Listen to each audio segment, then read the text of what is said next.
We never have agreed on when we first met. Cam always said July, jungle gym, but I only ever saw August, bus hall. I thought it meant something deeply bad, the fact that we don't remember it the same way. But sometimes now I picture Cam's version and it feels more real. I can smell the rain on the concrete and the way it fuzzes up the air, the heat turning the rain into steam. It smells like sulfur, too, out on the football field. Sulfur and black powder. The ground charred from last night's fireworks. In Cam's version, I imagine her ride down from Mingo after her mom's funeral. All the little tiny nothing towns and the twists and turns on Route 52. I can see her grandpa driving slow. At that rate, it must have taken them all day to get to Greenbrier County.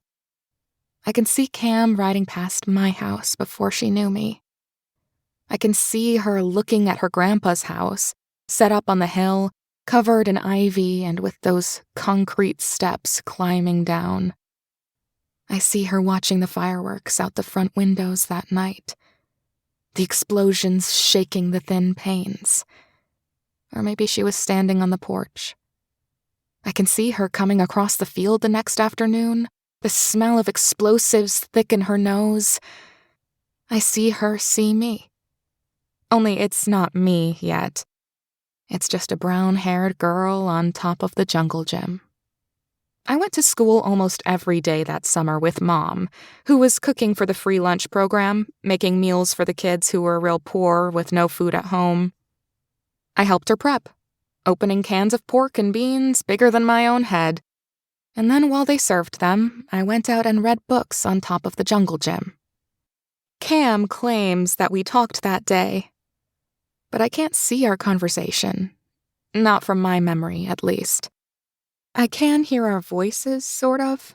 Cam asking about the old brick high school where she thought she'd be enrolled in a month. Me telling her it was closed. Telling her how they bused us to Fairleigh now. I can hear us, but I can't see anything because I can't believe I could have seen Cam before that moment. That August. In bus hall. I guess what I'm saying is I can't believe I could have seen her and forgotten. In my version, I remember her walking into the Greenbrier East gym in her tulle t-shirt, head thrown back. Her shirt was long and baggy, almost to her knees, and under it she wore black off-brand Jinko-style jeans. Her blonde hair reached her shoulders, and her nose and ears were pierced. "Hey, Mingo," somebody called from the bleachers. We were waiting for the evening buses, all of us render kids on one side and the Frankfurt ones over on the other. "Mingo's a vegetarian. He only ate French fries for lunch," Troy Baldwin called. Cam already had a nickname. They were making fun, but even so, it seemed special. No one had ever even noticed me enough to give me a nickname. "Hey, bookworm," somebody might say as they brushed past, knocking my book to the ground. But that was a general category, not really a name for me specifically.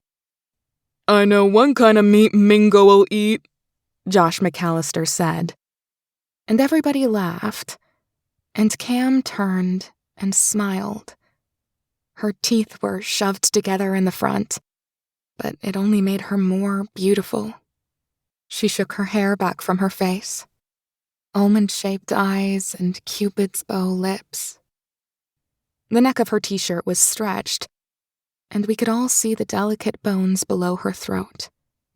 Maybe I've always called this my first memory because that day Cam was so shiny.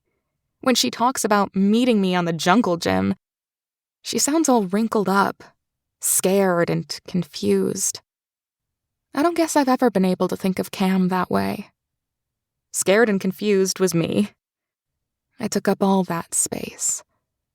I needed Cam to be shining. Always.